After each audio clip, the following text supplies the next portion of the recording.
કસ્બા premium લીગના ઉસ્તાદ 11 champion અય્યાસ 11 પર ભવ્ય જીત. ઈડર કસ્બા મોટી જમાત દ્વારા આયોજિત કસ્બા પ્રીમિયર લીગ ક્રિકેટ ટુર્નામેન્ટની રોમાંચક ફાઇનલ મેચ ગઈકાલે ભારે ઉત્સાહ અને ખેલભાવના વચ્ચે રમાઈ ગઈ હતી.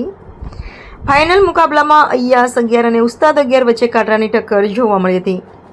રોમાંચથી ભરપૂર મુકાબલામાં ઉસ્તાદ 11ના ખેલાડીઓએ શાનદાર પ્રદર્શન કરીને મેચ પોતાના નામે કરી લીધી હતી અને ટુર્નામેન્ટની વિજેતા ટ્રોફી પર કબજો જમાવ્યો હતો.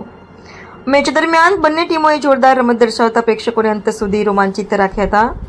ઉસ્તાદ 11ની વચ્ચે કાંટાની ટક્કર જોવા મળી હતી. ઉસ્તાદ 11ની જીતને જાહેરાત થતાં જ મેદાન પર હાજર ખેલપ્રેમીઓને પ્રેક્ષકોમાં ખુશીની લહેર ફરી વળી હતી. સમગ્ર મેદાન તાળીઓના ગડગડાટથી અને ઉજવણીના માહોલથી ગુંજી ઉઠ્યું હતું. મેચ પૂર્ણ થયા બાદ કસ્બા મોટી જમાતના અગ્રણીઓ અને હોદ્દેદારોના હસ્તે વિજેતા ટીમ ઉસ્તાદ 11ને ટ્રોફી અને પુરસ્કાર એનાયત કરવામાં આવ્યા હતા. સાથે જ રનર્સઅપ રહેલી અય્યાસ 11ની ટીમને પણ તેમની ઉત્કૃષ્ટ અને લડાયક રમત બદલ અભિનંદન પાઠવવામાં આવ્યા હતા. અહેવાલ લગીન ઈડર HK ન્યૂઝ.